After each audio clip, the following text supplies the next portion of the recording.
ചേച്ചി പറഞ്ഞു രേണുസുധിക്ക് പോസിറ്റീവ് ആയിട്ട് സപ്പോർട്ട് ചെയ്തിട്ട് വീഡിയോ ഇടുന്നതാണ് ഇപ്പൊ ചെയ്യുന്നത്. അതുകൊണ്ട് ഈ 3 മാസം കൂടെ 100 കിട്ടും. അപ്പൊ ഇനി കുറച്ചാൾ നെഗറ്റീവ് ഇടാൻ തോന്നുന്നു. സ്റ്റഡി ചെയ്തോ? അതാണ് മണ്ട ചോദ്യം. ഈ സോഷ്യൽ മീഡിയ തുറന്ന് യൂട്യൂബിൽ എനിക്കത് വേണ്ട. അവർക്ക് നെഗറ്റീവ് പറയാനല്ല ഞാൻ ആഗ്രഹിക്കുന്നത്. Hi guys, welcome back to new video. എല്ലാവർക്കും പുതിയൊരു വീഡിയോയിലേക്ക് സ്വാഗതം. സജീന അഭിനയിച്ച കരിമ്പടം എന്ന് പറയുന്ന സിനിമയുടെ പ്രൊമോഷനാണ് ഇപ്പോൾ വിവാദമായിരിക്കുന്നത്. അതിന് കാരണം മറ്റൊന്നുമില്ല, രേണുസുധി എന്ന് പറയുന്ന താരത്തിന്റെ പേര് യൂസ് ചെയ്ത് ഈ ഒരു സിനിമ പ്രൊമോട്ട് ചെയ്യാണ്ട് അവർ പരിശ്രമിച്ചു. അതാണ് ശരിക്കും നടന്നത്. അതായത് ഈ രേണുസുധി എന്ന് പറയുന്ന വ്യക്തി ഈ ഒരു സിനിമയ്ക്കകത്ത് അഭിനയിച്ചിട്ടില്ല.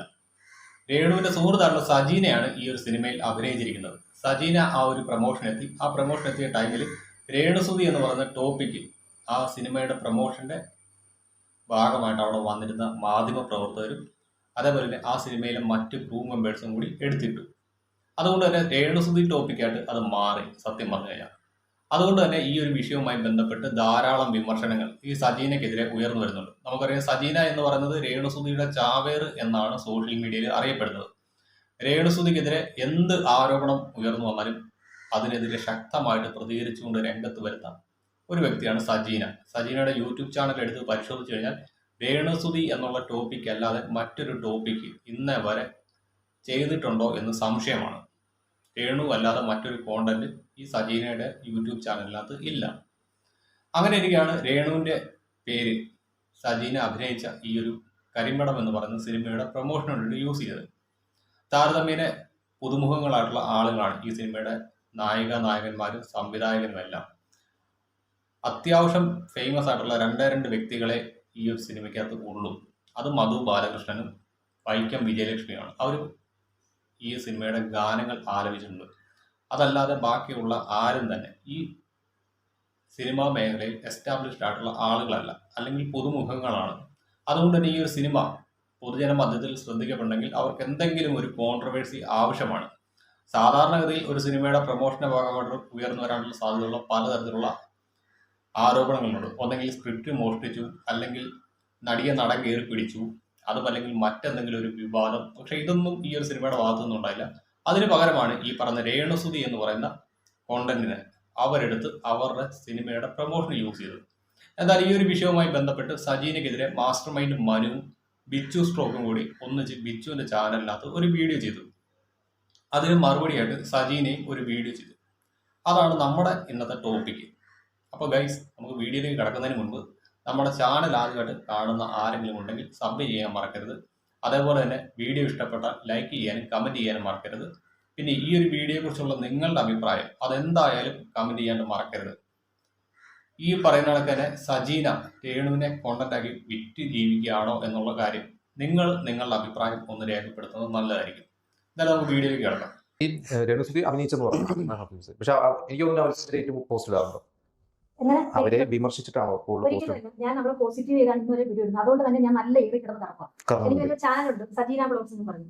അതിൽ സ്റ്റാർട്ടിങ് ഈ നിമിഷം വരെ രേണുസുധിക്ക് വേണ്ടി സപ്പോർട്ടായിട്ട് മാത്രമേ വീഡിയോ ഇട്ടിട്ടുള്ളൂ. രേണുസുധിയുടെ ഭാഗത്ത് നിന്ന് ചിന്തിക്കുന്നതുകൊണ്ട് മാത്രമാണ് അത് രേണുസുധിക്ക് എന്താ കുഴപ്പം?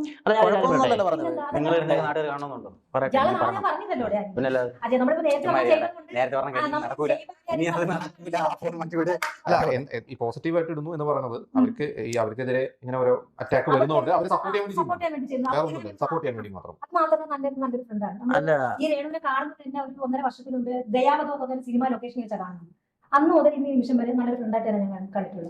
ഓരോരുത്തർ ഓരോ നെഗറ്റീവ് പറയുന്നെങ്കിലും അതിനകത്ത് സത്യസന്ധമായിട്ട് പറയാം. ഒരുപാട് കാര്യങ്ങൾ നമുക്ക് അറിയാൻ പറ്റില്ല.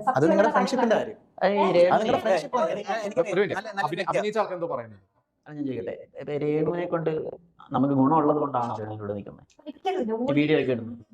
തോന്നില്ല. എന്നാൽ എന്തുകൊണ്ടാണ് അസുഖമാണെന്ന് അറിഞ്ഞതിന് ശേഷവും വീഡിയോ ഒക്കെ ഇടുന്നത്? പോസിറ്റീവോ നെഗറ്റീവോ? ഒരാൾക്ക് വലിയൊരു അസുഖം അറിഞ്ഞു കഴിഞ്ഞാൽ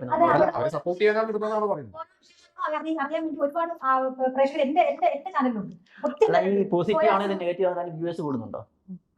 അപ്പൊ നമ്മുടെ ഉദ്ദേശം എന്ന് പറയുന്നത് നമ്മുടെ ഉദ്ദേശം എന്ന് പറയുന്നത് വ്യൂ മാത്രമാണോ? അല്ല, ഏണിങ്സിനും വ്യൂവിനും വേണ്ടിയിട്ടാണ് ഞാൻ രേണുവിനെ സപ്പോർട്ട് ചെയ്ത് വീഡിയോ ഇടുന്നത് പറയുന്നത് വളരെ മണ്ടത്തരമാണ്. എനിക്ക് ഏണിങ്സ് വ്യൂ വേണമെങ്കിൽ ഒരു വീഡിയോ രേണുവിനെ വെച്ച് നെഗറ്റീവ് ഇട്ടാൽ എനിക്ക് ഇപ്പൊ കിട്ടിയതിനെക്കാട്ടി 100 ഇരട്ടി ഹൈപ്പ് കിട്ടും. അല്ല ഞാനൊരു ദിവസം നിങ്ങൾ അവിടെ കണ്ടാൽ അറിയാൻ പറ്റും. നമുക്ക് for the view 1 day കൂടി പോയ 10 day ഇതിനപ്പുറത്തോട്ട് എനിക്ക് ലീവ് പോവാറില്ല. സോ ഇതാണ് ഇപ്പോൾ വിവാദമായിരിക്കുന്നത്. രേണുസുതി എന്ന് പറയുന്ന വ്യക്തി ഈ ഒരു സിനിമയിൽ അഭിനയിച്ചിട്ടില്ല. പിന്നെ എന്തിന് അവരുടെ പേര് ഈ ഒരു സിനിമയുടെ പ്രൊമോഷൻ ടൈമിൽ യൂസ് ചെയ്തു? ഒരുപക്ഷെ ഇത് സജീന അറിഞ്ഞുകൊണ്ട് ചെയ്തതായിരിക്കില്ല. സജീന അറിയാതെ ഈ ഒരു സിനിമയുടെ ബാക്കി ക്രൂ മെമ്പേഴ്സ് രേണുസുതി എന്ന് പറയുന്ന ടോപ്പിക്കിനെ ഈ ഒരു പ്രൊമോഷനിലേക്ക് ഇൻക്ലൂഡ് ചെയ്തതായിരിക്കാം. കാരണം മറ്റൊന്നുമല്ല, രേണുസുതി എന്ന് പറയുന്ന വ്യക്തിക്ക് ഒരു കണ്ടന്റ് വാല്യൂ നമ്മുടെ സോഷ്യൽ മീഡിയയിലുണ്ട്. അത് കൃത്യമായിട്ട് നമ്മുടെ സോഷ്യൽ മീഡിയയിൽ സ്ഥിരമായിട്ട് ആക്റ്റീവായി നിലനിൽക്കുന്ന ആളുകൾക്കറിയാം. അതുകൊണ്ട് തന്നെ ഏതൊരു വിഷയവും രേണുസുതിയുമായിട്ട് കോട്ട് ചെയ്ത് സംസാരിച്ചു കഴിഞ്ഞാൽ അത്യാവശ്യം വ്യൂവർഷിപ്പ് നമുക്ക് കിട്ടും. അതുകൊണ്ട് തന്നെ പലരും ഈ ഒരു കോണ്ടന്റ് എടുത്തു വെച്ച് ചെയ്യാറുണ്ട്. കഴിഞ്ഞ കുറച്ച് നാളുകളായിട്ട് റിയാക്ഷൻ വീഡിയോ ചെയ്യുന്ന പല ആളുകൾ ഈ ഒരു ടോപ്പിക് എടുക്കുന്നില്ല. എന്തിനേറെ പറയുന്നത്, ഞാൻ പോലും ഈ ഒരു കോണ്ടന്റ് കഴിഞ്ഞ കുറച്ച് നാളുകളായിട്ട് എടുക്കുന്നില്ല. ഞാൻ പോലും അത് ഒഴിവാക്കിക്കൊണ്ട് എൻ്റേതായിട്ടുള്ള മറ്റ് പല കണ്ടന്റുകളും എടുത്തതാണ്. പക്ഷേ ഇന്ന് ഈ ഒരു സബ്ജക്റ്റ് എടുക്കാനുള്ള സാഹചര്യം എന്ന് പറഞ്ഞത്, ഇതിനകത്ത് എനിക്കറിയാവുന്ന 2 വ്യക്തികൾ വന്നിട്ടുണ്ട്. ഒന്ന് മനു, അതേപോലെ തന്നെ സജീന ചേച്ചി. ഈ 2 പേരും ഇതിനകത്ത് കോണ്ടന്റ് ആയിട്ട് വരുന്നുണ്ട്. അതുകൊണ്ട് മാത്രമാണ് ഞാൻ ഈ സബ്ജക്റ്റ് ചെയ്യുന്നത്. എന്നാലും സജീന ചേച്ചിയോട് എനിക്ക് പറയാനുള്ളത്, ഇനിയെങ്കിലും ഇത്തരത്തിലുള്ള ട്രാപ്പുകളിൽ ചെന്ന് വീഴരുത്. കാരണം മറ്റൊന്നുമല്ല, ചേച്ചിക്ക് അവരെ സപ്പോർട്ട് ചെയ്യാതിരിക്കാം. പക്ഷേ അവർ പാർട്ടായിട്ടല്ലാത്ത ഒരു കാര്യത്തിലേക്ക് അവരുടെ പേര് വലിച്ചു കഴിക്കുമ്പോൾ അവിടെ അത് പറ്റില്ല എന്ന് പറയാനുള്ള തൻ്റെടവും ആർജവും ചേച്ചി കാണിക്കണം. അല്ലെങ്കിൽ ചേച്ചി വീണ്ടും വിമർശനങ്ങൾ ഏറ്റുവാങ്ങുകയുള്ളൂ. ഇപ്പോൾ തന്നെ ചേച്ചിക്കെതിരെ ആരോപണങ്ങൾ വരുന്നത് ചേച്ചി അവരെ വിറ്റ് കോണ്ടന്റ് ആക്കുകയാണെന്നാണ്. ചേച്ചിയുടെ ചാനലിനകത്ത് ഈ അടുത്ത് ലേറ്റസ്റ്റ് ആയിട്ട് വന്നിരിക്കുന്ന വീഡിയോസ് എല്ലാം ഒന്ന് എടുത്ത് പരിശോധിച്ച് കഴിഞ്ഞാൽ അവരുടെ കീമോയുടെ കാര്യങ്ങളും മറ്റു പല കാര്യങ്ങളാണ് ചേച്ചി കൊണ്ടുവന്നിരിക്കുന്നത്. അത് ഓക്കെ, ചേച്ചിയുടെ ചാനലിനകത്ത് രേണുവിനെ സ്നേഹിക്കുന്ന ഒത്തിരി ആളുകളുണ്ട്. പക്ഷെ മറ്റുള്ളവർ കാണുമ്പോഴത്തേക്ക് ഇതിനകത്ത് അവർക്ക് തോന്നുന്നത് രേണുവിനെ വിറ്റ് ചേച്ചി കോണ്ടന്റ് ആക്കുകയാണെന്നാണ്. അതിനകത്ത് ഈ പറഞ്ഞ മനുവിനെയോ അല്ലെങ്കിൽ രേണുവിനെ സപ്പോർട്ട് ചെയ്യാത്ത മറ്റാളുകളുണ്ട്. അവരെയോ അല്ലെങ്കിൽ നിഷ്പക്ഷമായിട്ട് ഈ ഒരു വിഷയത്തിൽ പ്രതികരിക്കുന്ന ആളുകളെ കുറ്റം പറഞ്ഞിട്ട് യാതൊരു കാര്യമില്ല. ചേച്ചി വീഡിയോസ് ചെയ്യുമ്പോഴത്തേക്കും മറ്റു പല കണ്ടന്റുകളും കൂടി എടുത്തുകൊണ്ട് വന്ന് ചെയ്യുകയാണെങ്കിൽ പിന്നെയും ചേച്ചിക്ക് പറഞ്ഞു നിൽക്കാം, ഞാൻ രേണുസുതി കോണ്ടന്റ് മാത്രമല്ല ചെയ്യുന്നത് എന്ന് പറഞ്ഞെങ്കിലും നിൽക്കാം. പക്ഷെ ചേച്ചി അങ്ങനെ ചെയ്യുന്നില്ല. അതൊക്കെ കൊണ്ട് തന്നെയാണ് ചേച്ചി ഈ വിമർശനങ്ങൾ ഏറ്റുവാങ്ങുന്നത്. എന്നാലും നമുക്ക് ഈ ഒരു വിഷയത്തിൽ ബിച്ചുവും മനുവും നടത്തിയ പ്രതികരണം അതും കൂടി ഒന്ന് കണ്ടു നോക്കാം. രേണുവിന്റെ 3ാമത്തെ കീമോ വിശേഷങ്ങൾ എന്ന് പറഞ്ഞുകൊണ്ട് ഒരു തമ്പനിയിൽ ഇട്ടിരിക്കുന്നത്. അവർക്ക് അതില്ലാതെ പറ്റത്തില്ല. എന്നെ പറഞ്ഞു ഞാൻ വിറ്റ് ജീവിക്കും. ഇപ്പൊ ആരാ വിറ്റ് ജീവിക്കുന്നത് വ്യക്തമായിട്ട് മനസ്സിലാവും. ഞാൻ പറയാനുള്ള കാരണം പറയും, ഇവരൊരു മൂവി പ്രൊമോഷൻ ചെയ്തായിരുന്നു. ഈ സജീനയൊക്കെ ഉണ്ട് അതിനകത്ത് ആ മുഖം കാണിക്കുന്ന ഒരാളെ പോലും ആർക്കും അറിയത്തില്ല. ഒരു പട്ടിക്കുഞ്ഞു പോലും കണ്ടാൽ തിരിച്ചറിഞ്ഞ അറിയത്തില്ല. ആ വീഡിയോ ഇട്ട് ആരും കാണത്തുമില്ല. ആ പ്രൊമോഷൻ നടത്തിയ ആരോട്ട് അറിയത്തുമില്ല. സിനിമയുടെ പേര് കരിമ്പടം. കരിമ്പടം എന്ന് പറഞ്ഞാൽ ഇവരെ ഈ സോഷ്യൽ മീഡിയയിൽ കാണിക്കുന്ന കുറെ ഷോർട്ട് ഫിലിം ഉണ്ട്, അതിനൊക്കെ പേര് കേട്ടിട്ടുണ്ട്. എല്ലാം ഇങ്ങനത്തെ കുറെ പേരുകള് സെലക്റ്റീവ് ആണെന്ന് തോന്നുന്നു ഇവര്. പേരൊക്കെ എങ്ങനെ ഒപ്പിച്ചോണ്ട് വരുന്നത്? ഇങ്ങനൊരു ഇപ്പൊ പറഞ്ഞ ഈ ഒരു സിനിമയുടെ പ്രൊമോഷന് പോയി ഇരിക്കുമ്പോഴത്തേക്കും അതിനകത്തൊരു ടോപ്പിക് ഇല്ല, അവർക്ക് പ്രത്യേകിച്ച് സംസാരിക്കാൻ ഒന്നുമില്ല, അതിനകത്ത് ഒരു കാര്യമില്ല. അപ്പൊ എന്ത് വേണം? രേണുസുതി എന്ന് പറഞ്ഞൊരു ടോപ്പിക് അതിനകത്ത് ഉണ്ടെങ്കിൽ അതൊരു തമ്പനിയിൽ എടുത്തു വെച്ച് കൊടുത്താൽ അതിന്റെ ഈ ഹൈലൈറ്റ് ആയിട്ട് ആ വീഡിയോയിലുള്ള ഭാഗങ്ങൾ എടുത്ത് ഫ്രണ്ടിലോട്ട് കാണിക്കുവാണെങ്കിൽ ഈ സാധനം ഓടും. നല്ല അവസാനം കൂടാണ് സെറ്റ്. അതുവരെ ഡ്യൂറേഷൻ ഒരുപാട് കിട്ടുമല്ലോ. എല്ലാം ഡോളറിന്റെ കളിയാണെന്നാ പറയുന്നത്. അവരും പറയുന്നുണ്ട് ഈ വീഡിയോയ്ക്കകത്ത് രേണുവിനെ വെച്ച് എനിക്കും ഡോളർ കിട്ടാറുണ്ടെന്ന്. അപ്പം എനിക്കും കിട്ടണം പണ. അങ്ങനെ പരിപാടി നമുക്ക് കിട്ടിയാൽ വിളിക്കൂ. അത് അത്രേ ഉള്ളൂ, നമുക്ക് കിട്ടിയാൽ വിളിക്കൂ. ഇവര് എന്നിട്ട് നമ്മൾ രേണുവിനെ വിറ്റ് ജീവിക്കുന്ന ഇങ്ങനെ കുറെ എണ്ണം ഉണ്ട്. ഈ സത്യം പറഞ്ഞാൽ ഇപ്പൊ 3-4 ക്ലിപ്പ് കാണിക്കാം. ആ ക്ലിപ്പ് കണ്ടിട്ട് നിങ്ങൾ തന്നെ മനസ്സിലാക്കണം ആരാണ് രേണുവിനെ വിറ്റ് തിന്നുന്നതെന്ന്. ഒരു ഇന്റർവ്യൂവിനകത്ത് അല്ലെങ്കിൽ ഒരു പ്രൊമോഷനകത്ത് രേണു എന്ന് പറഞ്ഞൊരു ക്യാരക്ടർ കൊണ്ടുവന്ന് അതിനകത്ത് ഇടാനും അതിനെക്കുറിച്ച് ചോദ്യം ചോദിക്കാനും ആ സിനിമയിലില്ല. അവരുമായിട്ട് ബന്ധപ്പെട്ടൊരു സാധനം അല്ല, ഒന്നുമില്ല. അവർക്ക് അതിനകത്ത് ആ സിനിമയായിട്ട് അവർക്ക് യാതൊരു ബന്ധവുമില്ല. ആകെയുള്ളത് എന്താ, അവരെ അറിയാവുന്ന ഒരാൾ അവിടെ ഇന്റർവ്യൂവിന് വന്ന് രേണുവിനെ സപ്പോർട്ട് ചെയ്യുന്നതെന്ന് പറഞ്ഞുകൊണ്ട് അവരാധിച്ചുകൊണ്ടിരിക്കുന്ന ഒരാൾ ആ സിനിമ അതിനകത്തുണ്ട് എന്ന് പറഞ്ഞിട്ട് അവരോട് ചോദ്യങ്ങൾ ചോദിക്കുന്നു, അതൊരു കോണ്ടന്റ് ആക്കുന്നു. അതിന് തന്നെ സംസാരം കുറെ നേരം എന്തിനാന്ന് എനിക്ക് മനസ്സിലാവുന്നില്ല. സോ ഇതാണ് ചോദ്യം ഉയരുന്നത്. രേണു എന്ന് പറയുന്ന വ്യക്തി ആ സിനിമയിൽ അഭിനയിച്ചിട്ടില്ല. രേണു എന്ന് പറയുന്ന വ്യക്തി അതിനകത്ത് ഡബ് ചെയ്തിട്ടില്ല. രേണു എന്ന് പറയുന്ന വ്യക്തി അതിനകത്ത് ഒരു പാട്ട് പോലും പാടിയിട്ടില്ല. അങ്ങനെയുള്ള വ്യക്തിയുടെ പേരെന്തിന് ആ ഒരു സിനിമയുടെ പ്രൊമോഷന് വേണ്ടി യൂസ് ചെയ്തു? അതൊരു ന്യായമായിട്ടുള്ള ചോദ്യമാണ്. ഇപ്പൊ പഴയകാല നടന്മാരുടെയൊക്കെ ഫോട്ടോസ് വെച്ചുകൊണ്ട് ഇന്നത്തെ സിനിമകൾക്ക് അതൊക്കെ ഒരു അപ്പിയറൻസ് അവർക്ക് കൊടുക്കാറുണ്ട്. അങ്ങനെയുള്ളപ്പോൾ അവരുടെ പേരൊക്കെ അതിനകത്ത് പരാമർശിക്കുന്നതിനകത്ത് തെറ്റില്ല. ഇതിനകത്ത് ഫോട്ടോ പോലും യൂസ് ചെയ്തിട്ടില്ല. അങ്ങനെയുള്ള സാഹചര്യത്തിൽ അവരുടെ പേര് യൂസ് ചെയ്യുമ്പോൾ സ്വാഭാവികമാണ് ആളുകൾ ഇങ്ങനെ ചോദ്യങ്ങൾ ചോദിക്കും. പിന്നെ ഇതിനകത്ത് ബിച്ചു പറഞ്ഞൊരു കാര്യമുണ്ട്, ഈ സിനിമയിൽ അഭിനയിച്ച ആളുകളെ ഒന്നും തന്നെ ആർക്കും അറിയില്ല. ആ ഒരു കാര്യത്തിനോട് എനിക്ക് യോജിപ്പില്ല. കാരണം മറ്റൊന്നുമല്ല, നമ്മുടെ ഇന്ന് എസ്റ്റാബ്ലിഷ്ഡ് ആയിട്ട് നിൽക്കുന്ന ഒരു നടിയും നടന്മാരും സിനിമയിൽ വന്ന ടൈമിൽ നമുക്കറിയില്ലായിരുന്നു. അവരെല്ലാം പിന്നീട് പല സിനിമകളിൽ അഭിനയിച്ച ശേഷമാണ് നമുക്ക് എല്ലാവർക്കും സുപരിചിതരായി മാറിയിരിക്കുന്നത്. അത് വെച്ച് നോക്കുമ്പോൾ ഇവരെല്ലാം താരതമ്യേന പുതുമുഖങ്ങളാണ്. അങ്ങനെ പുതുമുഖങ്ങളായിട്ട് വരുന്ന ആളുകളെ നമുക്ക് അറിയണമെന്ന് നിർബന്ധമില്ല. അല്ലെങ്കിൽ ഈ പറയുന്ന താരങ്ങളെല്ലാം തന്നെ വല്ല ഇൻസ്റ്റാഗ്രാം റീൽസിലൂടെയോ ഷോർട്ട് ഫിലിമിലൂടെയൊക്കെ നമുക്ക് പരിചിതമായിട്ടുള്ള ആളുകളായിരിക്കണം. മേ ബി അവരങ്ങനെയൊക്കെ ചെയ്യാത്ത ആളുകളായിരിക്കാം. അതുകൊണ്ട് തന്നെ ഈ ഒരു കാര്യത്തിനോട് എനിക്ക് യോജിക്കാൻ പറ്റില്ല. ബാക്കി നിങ്ങൾ പറഞ്ഞ പല കാര്യങ്ങളോടും എനിക്ക് യോജിപ്പുണ്ട്. കാരണം രേണുസുതി എന്ന് പറയുന്ന ടോപ്പിക്ക് ഈ ഒരു സിനിമയുടെ പ്രൊമോഷന്റെ ഭാഗമായിട്ട് യൂസ് ചെയ്യേണ്ട ആളല്ല. അവർക്ക് ഈ ഒരു സിനിമയായിട്ട് യാതൊരു തരത്തിലുള്ള ബന്ധവുമില്ല. ആ ഒരു കോണ്ടന്റിന്റെ വാല്യൂ തിരിച്ചറിഞ്ഞുകൊണ്ട് ഈ ഒരു സിനിമ എങ്ങനെയും ജനങ്ങളിലേക്ക് കൂടുതൽ മാർക്കറ്റ് ചെയ്യപ്പെടണം. എന്തുകൊണ്ട് ഇപ്പോൾ ഞാനും നിങ്ങൾ ഉൾപ്പെടെ ഈ ഒരു പ്രൊമോഷൻ എടുത്തു വെച്ച് കണ്ടന്റ് ആക്കുന്നു? അതിന് കാരണം മറ്റൊന്നുമല്ല, രേണുസുതി എന്ന് പറയുന്ന വ്യക്തിയുടെ പേര് അവിടെ യൂസ് ചെയ്തു. അതുകൊണ്ട് തന്നെ നമുക്ക് ഈ ഒരു വിഷയത്തിനകത്ത് പ്രതികരിക്കേണ്ട വരും. അന്നേരം ഈ സിനിമ കൂടുതൽ ആളുകളിലേക്ക് എത്തുന്നു. അത് തന്നെയാണ് ഈ ഒരു സിനിമയുടെ ഭാഗമായിട്ടുള്ള ആളുകൾ ലക്ഷ്യമിട്ടത്. എന്നാൽ ഈ ഒരു വിഷയത്തിൽ സജീന പ്രതികരണവുമായിട്ട് എത്തിയിട്ടുണ്ട്. ബിച്ചുവിന് ഞാൻ ഒരു കരിമ്പടം എന്ന് പറഞ്ഞ സിനിമയുടെ പ്രൊമോഷന് പോയി അതിന്റെ പ്രസ് ക്ലബ് മീറ്റിംഗിന്റെ ഒക്കെ വെച്ചിട്ടുള്ള വീഡിയോകൾ ഇപ്പൊ കുറച്ച് കിടന്ന് വൈറലാവുന്നുണ്ട്. അവർ പറഞ്ഞതിൽ പിന്നെ മനുവും സൈക്കോപാത്ത് എന്ന് പറയുന്ന ഒരുത്തനുണ്ടല്ലോ, അവനും കൂടി എടുത്തു വെച്ച് രണ്ടും കൂടെ ജോയിന്റ് ആയിട്ട് ഇരുന്നിട്ട് ഒരു വീഡിയോ ഇട്ടിട്ടുണ്ട്. അത് എടുത്തു വെച്ച് അതിനകത്ത് ഒരു കാര്യം പറഞ്ഞത് അംഗീകരിക്കണം. കാരണം ഈ കരിമ്പടം എന്ന് പറയുന്ന സിനിമയിൽ രേണുസുതി ഇല്ല. രേണുസുതി 7 പോലും ഇല്ലാത്തൊരു കാര്യമാണ്. പക്ഷേ അവിടെ വന്ന മീഡിയക്കാരെല്ലാവരും എന്റെ അടുത്ത്, ഞാൻ രേണുവിനെ സപ്പോർട്ട് ചെയ്ത് വീഡിയോ ഇടുന്ന ഒരാളാണ്, വ്ളോഗറാണ് എന്ന് അറിഞ്ഞുകൊണ്ടായിരിക്കാം അവരെന്റെ അടുത്ത് രേണുസുതിയുടെ കാര്യങ്ങളാണ് കൂടുതലും ചോദിച്ചത്. ആദ്യം ചോദിച്ചിരുന്നത് ഞാൻ റിപ്ലൈ ഒന്നും കൊടുത്തൊന്നുമില്ല. ഞാൻ പറഞ്ഞു നമ്മളിവിടെ വന്നിരിക്കുന്ന കരിമ്പടത്തിന്റെ പ്രൊമോഷന്റെ ഭാഗമായിട്ടാണ്, രേണുസുതിയുടെ വിഷയം ഇവിടെ സംസാരിക്കേണ്ട ആവശ്യമില്ലല്ലോ എന്ന് പറഞ്ഞ് 2-3 പേരടുത്ത് ഞാൻ ഒഴിഞ്ഞു മാറി.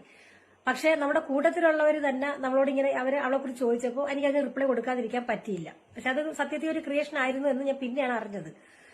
എങ്കിലും അത് ഓക്കെ, ആ പറഞ്ഞത് ഞാൻ അംഗീകരിക്കുന്നു. ഞാൻ അറിഞ്ഞിട്ടില്ലായിരുന്നു. അത് അവിടെ വെച്ച് ആ ഒരു സംസാരം വന്നപ്പോൾ സംസാരിച്ചു പോയതാണ്. പിന്നെ നീയൊക്കെ വേറൊരു കാര്യം പറഞ്ഞില്ല, അതങ്ങോട്ട് അക്സെപ്റ്റ് ചെയ്ത് തരാൻ ഭയങ്കര ബുദ്ധിമുട്ടാണ്. നിന്റെയൊക്കെ ആ ഒരു പുച്ഛത്തിനോടുള്ള ഒരു സംസാരം ഉണ്ടല്ലോ, പുച്ഛഭാവത്തിൽ. എടാ മോനെ, നീ പറഞ്ഞല്ലോ കരിമ്പടം എന്ന് പറയുന്ന ഒരു സിനിമയിൽ അഭിനയിച്ചിട്ടുണ്ട്, അവരും അഭിനയിച്ചിട്ടുണ്ട്. അതിനകത്താണെങ്കിൽ അറിയാവുന്ന ആരുമില്ല, ഒരു മനുഷ്യരും ഇല്ല. നീയൊക്കെ ഏത് യുഗത്തിലാണ് ജീവിക്കുന്ന? ഇപ്പൊ നിനക്കൊക്കെ ഓരോ ഫാൻസ് കാണുമല്ലോ, സിനിമാ നടന്മാർ. ഇപ്പൊ മമ്മൂട്ടി ഇഷ്ടമുള്ളവർ കാണും, മോഹൻലാലിനെ ഇഷ്ടമുള്ളവർ കാണും, ദിലീപിനെ ഇഷ്ടമുള്ളവർ കാണും. അങ്ങനെ ഒരുപാട് ആർട്ടിസ്റ്റിനെ ഇഷ്ടമുള്ള വ്യക്തികൾ കാണും. അവരൊക്കെ ജനിച്ച് ഗർഭപാത്രത്തിൽ കിടന്നപ്പോഴേ ഫേമസ് ആയിട്ടാണ് ഇങ്ങ് പുറത്തോട്ട് ഇറങ്ങിയത്. ഒരിക്കലും അല്ല. അവർക്കും ആദ്യം ഒരു കാലുറയ്ക്കാനായാലും ഒരു സ്റ്റെപ്പ് കിട്ടിയിട്ടാണ് അവർ 1, 2, 3 കയറി വന്നത്. അപ്പൊ ഒരവസരം ആദ്യം കിട്ടുക എന്ന് പറയുന്നതാണ് ഏറ്റവും വലിയൊരു കാര്യം.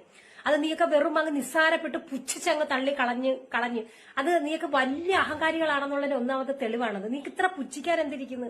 എടാ, നീയൊക്കെ ഒരു നിമിഷം കൊണ്ട് പുച്ഛിച്ച് കളയുന്നത് എത്ര വർഷത്തെ പരിശ്രമമാണെന്നറിയാമോ?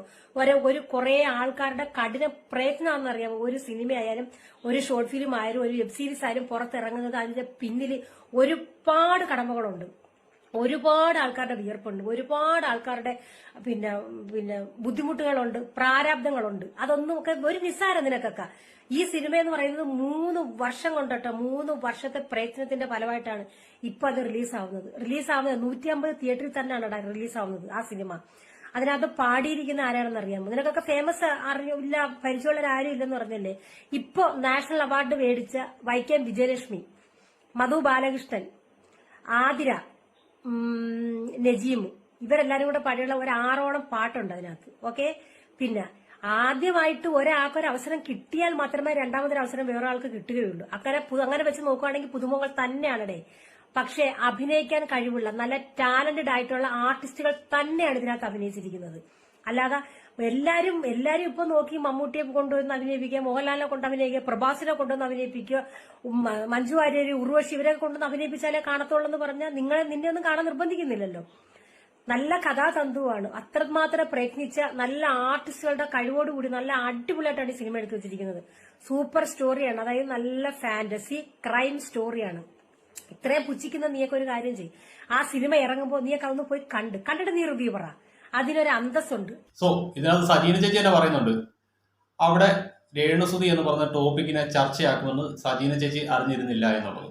അത് തന്നെയാണ് മനു ഈ പറഞ്ഞ ഞാനും പറഞ്ഞത്. രേണുസുതി എന്ന് പറയുന്ന വ്യക്തിയുടെ കണ്ടന്റ് വാല്യൂ അത് തിരിച്ചറിഞ്ഞുകൊണ്ട് തന്നെ ആ ഒരു മൂവിയുടെ പ്രൊമോഷനകത്ത് മനഃപൂർവ്വം ആ ഒരു വ്യക്തിനെ കുത്തിക്കയറ്റി ഇതൊരു വിവാദമാക്കി. അത് തന്നെയായിരുന്നു അവർ ലക്ഷ്യമിട്ടത്. ഇപ്പോൾ ഇത് അത്യാവശ്യം കോൺട്രവേഴ്സി ഉണ്ട്. മനുവിനാണെങ്കിലും നല്ല ഓഡിയൻസ് ഉള്ളതാണ്, അതേപോലെ തന്നെ ബിച്ചുവിനാണെങ്കിലും നല്ല രീതിക്ക് ഓഡിയൻസ് ഉള്ളതാണ്. ആ ആളുകളിലേക്ക് ഈ പറയുന്ന സിനിമ എത്തി.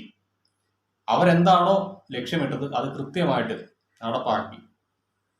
അതിനിപ്പം പറഞ്ഞിട്ട് കാര്യമില്ല. ചേച്ചിക്ക് വേണമെങ്കിൽ അവിടെ പറയായിരുന്നു, രേണു എന്ന് പറയുന്ന വ്യക്തി ഈ സിനിമയിലില്ല, ഞാൻ അവളുടെ സുഹൃത്താണ്, ഓക്കെ, പക്ഷെ അവളെ ഇവിടെ വലിച്ചിഴക്കേണ്ട ആവശ്യമില്ല. അങ്ങനെ അവളെ വലിച്ചിഴച്ച് കഴിയുമ്പോഴത്തേക്ക് നാളെ മറ്റ് യൂട്യൂബേഴ്സ് ഇതെടുത്ത് വിഷയമാക്കും. അങ്ങനെ വിഷയമാക്കുമ്പോൾ വീണ്ടും അവളെ സോഷ്യൽ മീഡിയയിലേക്ക് വലിച്ചു കീറാൻ ഇട്ട് കൊടുക്കുന്ന ഒരു അവസരം ഇത് മാറും. അതുകൊണ്ട് ഇത് വേണ്ട എന്ന് ചേച്ചിക്ക് പറയായിരുന്നു. ചേച്ചി അത് ഒഴിവാക്കാൻ ശ്രമിച്ചു എന്നൊക്കെ പറയുന്നുണ്ടെങ്കിൽ പോലും ആ ഒരു ടോപ്പിക്ക് സംസാരിക്കേണ്ട എന്ന് ചേച്ചി കട്ട് ആൻഡ് റൈറ്റ് ആയിട്ട് പറഞ്ഞിരുന്നുവെങ്കിൽ ഇന്ന് ഈ ഒരു വിവാദം ഇവിടെ ഉണ്ടാവില്ലായിരുന്നു. അതിനുശേഷം നിങ്ങൾക്ക് വല്ല ഹോട്ടൽ റൂമിലോ അല്ലെങ്കിൽ നിങ്ങൾ ചായ കുടിക്കേണ്ട ഏതെങ്കിലും റെസ്റ്റോറൻറ്റിലൊക്കെ പോകുന്ന ടൈമിൽ അവിടെ വെച്ച് നിങ്ങൾക്ക് ഈ ഒരു വിഷയത്തെക്കുറിച്ച് സംസാരിക്കായിരുന്നു. അതിന് ചേച്ചിക്ക് പറ്റിയില്ല. അതാണ് യാഥാർത്ഥ്യം. പിന്നെ ചേച്ചി പറഞ്ഞതിനോട് ഞാൻ യോജിക്കുന്നു. എല്ലാവരും സിനിമയിലേക്ക് വരുമ്പോൾ ലോകം അറിയപ്പെടുന്ന താരങ്ങളായിട്ടല്ല വരുന്നത്. അത് യാഥാർത്ഥ്യമാണ്. പക്ഷേ ഈ ഒരു കാര്യത്തിനോട് എനിക്ക് യാതൊരു യോജിപ്പുമില്ല. എന്തായാലും ചേച്ചിയുടെ സിനിമയ്ക്ക് എല്ലാവിധ വിജയ ആശംസകളും. അപ്പോൾ ഓക്കെ, എന്നാൽ ബൈ.